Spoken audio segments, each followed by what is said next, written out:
As you can see, I'm in a completely new area of my house. My mom says that if I want to go anywhere in YouTube, I need to have a better location. So for right now, I'm using her office space. It's very nice, very aesthetically pleasing. I'm hopefully doing a room makeover at some point. So I realized in the process of making a bunch of videos and doing a bunch of vlogs and doing a bunch of witchy haul things, I don't really have a video that talks about who I am as a witch, as a metaphysical person, spiritual entity having a human experience, you know?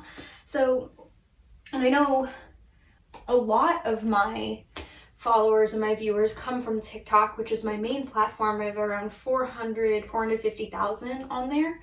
But if anyone finds me on YouTube and hasn't seen my TikTok, and this is the first platform they're viewing me on, I want to be able to make sure that they know who I am, know what this channel is about, know what I do. So to start off, hi, I'm Frankie. I go by Chaotic Witch Aunt on most of my platforms. So if you're looking for me, that's typically where you find me. I am a eclectic neo-pagan witch of around 6 or 7 years practice. So I'm fairly new. I consider myself an intermediate witch. I am also an empath, and I talk a lot about empath protection on this channel, specifically an intuitive and emotional empath, as well as a newly discovered medium, which I was really avoiding and trying not to be for a very long period of time. I don't even know if I'm looking at the camera, but so that's kind of to start off where I begin. This is my original Book of Shadows that's still being filled. I started when I was around 16 researching, working through things, but most of these writings and this original book began getting put together around when I was 19. So I was researching for 2 years. I've scattered information everywhere, and then when I was 19, I was putting everything into a book. I've been a tarot reader as well for around 6-7 years. That's my longest practice and what I'm best at, along with protection magics. So if I offer any educational content, it'll probably be on the basics of witchcraft, what works for me, protection, divination.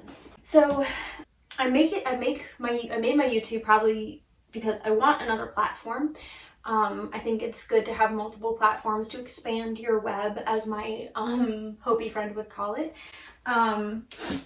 But I also think that specifically TikTok, because of its shorter video style, isn't really great for informational videos. And that's kind of my goal with this platform, is to cultivate the same kind of experience that I created on my TikTok page, which is a place that people can come and feel safe and welcome, no matter what kind of witch they are, no matter their religion, no matter if they're just looking into it or if they, you know, have been doing it for how many years. It's a place to come and feel safe and supported, and also feel challenged, and allow yourself to learn and make mistakes, and know that everyone makes mistakes and those are okay. This is, like, as I call it, like a judgment-free zone. You can hear my dogs, but I'm creating it in hopes that I create a space that I didn't have when I was first starting my practice, where people can openly be themselves and openly learn with me, instead of having to hide in secrecy and not have an outlet or a community of people who can help them. Because if I don't have the answer to the question, someone in the comments probably does. And just to kind of talk about that, I don't consider myself a teacher. I believe I am still very young in my practice. I'm still really learning a lot of things. Hold on. I still am kind of finding my way in the witch world, finding out what I'm good at, what I'm bad at, and learning new things every day. So I come to you not as a sole form of education or a teacher, but as someone who is sharing their experiences in hopes that someone else sees it and realizes they've had the same one. Or realizing that they're not alone with certain things, or they have other outlets, or have an outlet to help them understand their experiences in the witch world. And this is going to be kind of a ramble video, but I think that's pretty conducive to what I am and who I am as a person. I tend to ramble, I tend to talk a lot. I I will get distracted by things very easily, like birds or rabbits. I don't think there are any rabbits. We have a lot of really great mushrooms in the backyard. I'm definitely going to be creating some informative videos, and what I always say is please don't use me as your only source of getting information. Use me as one of many. Always use multiple sources. I'm going to be making a video talking about research in the witch world and why it's important to use critical thinking and use multiple sources, because witchcraft is so personal to each practitioner. It's so different for each practitioner, and something that works for me may not work for you or may not work for another practitioner.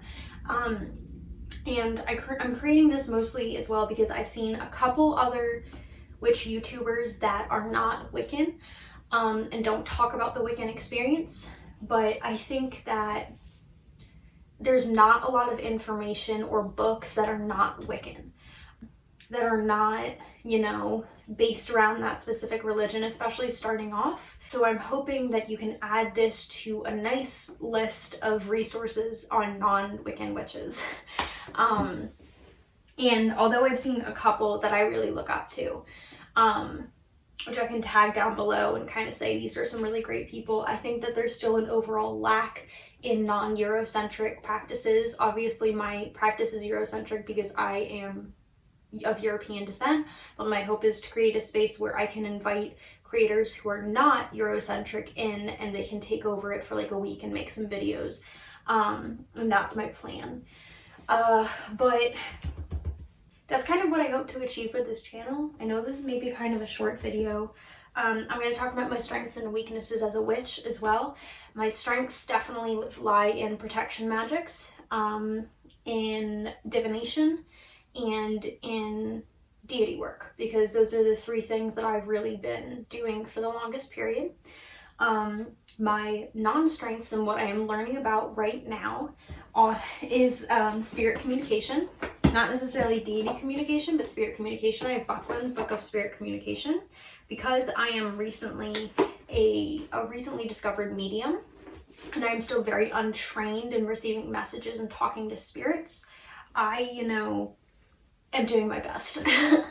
And I've had a lot of really crazy experiences happen since I've acknowledged my mediumship abilities, and I have a lot of things that I think are going to happen as I continue down the path. So I'm definitely studying different types of entities, including daemons, spirits, poltergeists, etc. And this is kind of my main workbook for that, but also just I'm very much practice-based, so I will try something out, and if I make a mistake, I'm like, okay, don't do that again next time. I'm also learning about my heritage, which is Italian witchcraft. So I have this Italian folk magic book and this Italian witchcraft book. This is a controversial book, the one by Raven Grimassi, because it is very much about the Etruscan Italian witchcraft as well as really old Italian witchcraft, not necessarily what is alive and well in Italy and what my ancestors did. It also ties it directly back to Wicca, but it looks at the Striga, the Strigoneria, Iridian rituals, herbs, moon magic, everything, and kind of gives you a brief history on the old ways and ancient witchcraft within Italy pre-Roman conquering, pre the Christian church coming in. Whereas this is after the Christian church and practices that are still very much alive and well in Italy and within Italian Americans and Italian peoples. So this is, for the main part, what I'm learning, because we, my grandmother, great-grandmother immigrated here a long time ago. I belong to Calabria, specifically the town is Cosenza, and so I'm a southern Italian, I forget the percentage, but the culture is still very much alive, and it very much affects my upbringing. And I'm trying to get more in touch with it, because a lot of the folk magic rituals, healing rituals, etc. were lost in the assimilation, where my ancestors were forced to speak English.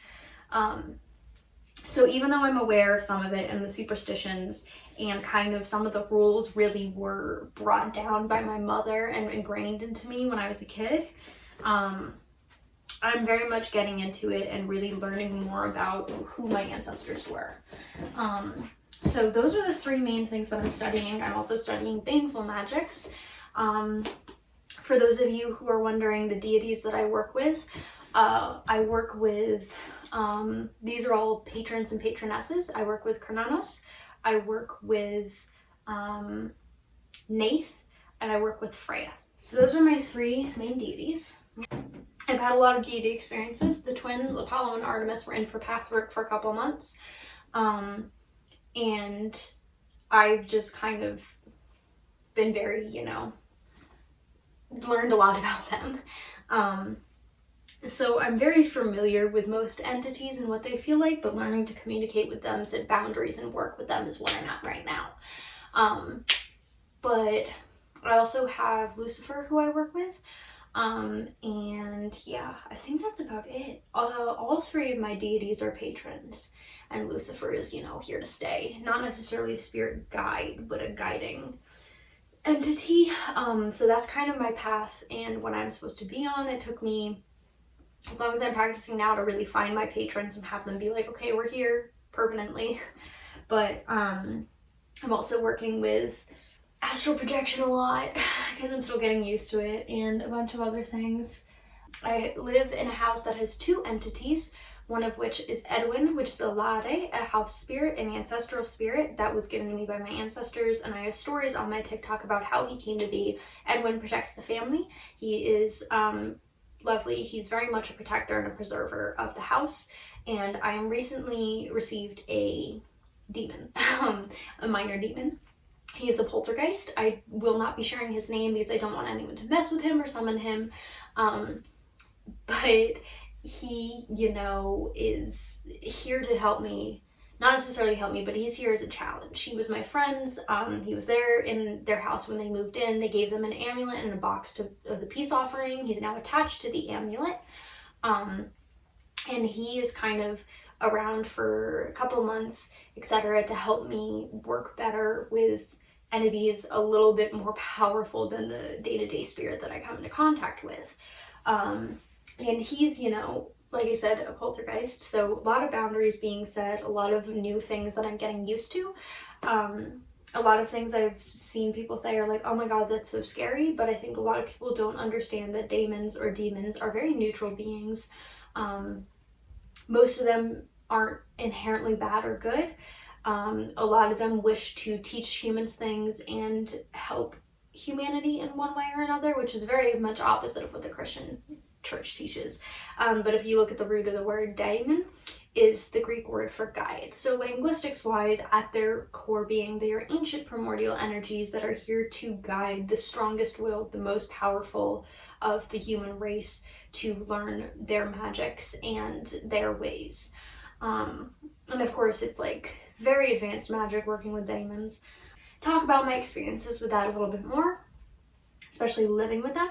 Like I said, most of the magics that I do are intermediate to advanced, and I don't recommend them for beginners, and this is why, I'm still not a teacher, because I'm still very much learning. I'm not good at everything. There are definitely some, things that I'm not good at that I'm currently working on practicing, and when I say practice, I mean like it'll be a lot of research and a lot of practicing, like a year or two, to really refine talents and such.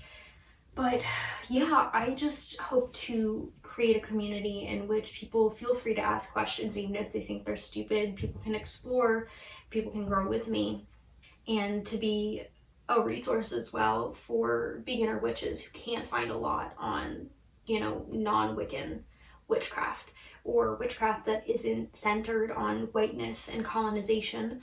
I'm currently in the process of decolonizing my witchcraft, which means I don't take anything from closed practices. Nothing I use is culturally appropriated.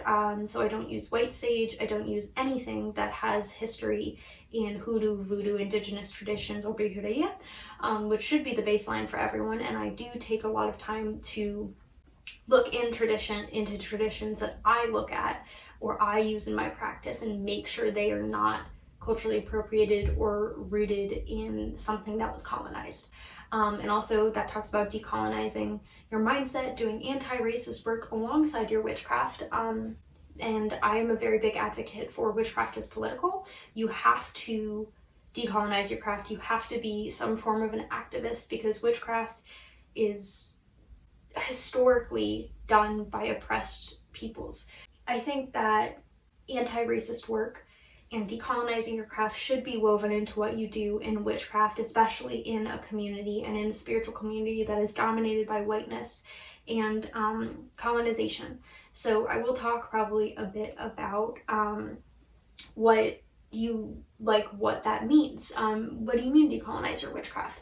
And I'll also probably direct you to Only the Bruja's school. She has a decolonized witch school. I did a little presentation for her, little class with her on empath protection. And it's a melanated decolonized witchcraft school where Black and brown students take priority. And I will direct anyone who is looking to decolonize their craft there, because she is a lot more adequately prepared to do it than me. But yeah, this is going to be fun. I'm like excited for you guys to be here. But yeah, I mean, this was a nice little trip down memory lane for me. But I will be going. I hope to have more videos to come soon. And if this is your first time meeting me, hi, nice to meet you. Hi. If you are a returning subscriber, hi, how you doing? Yeah,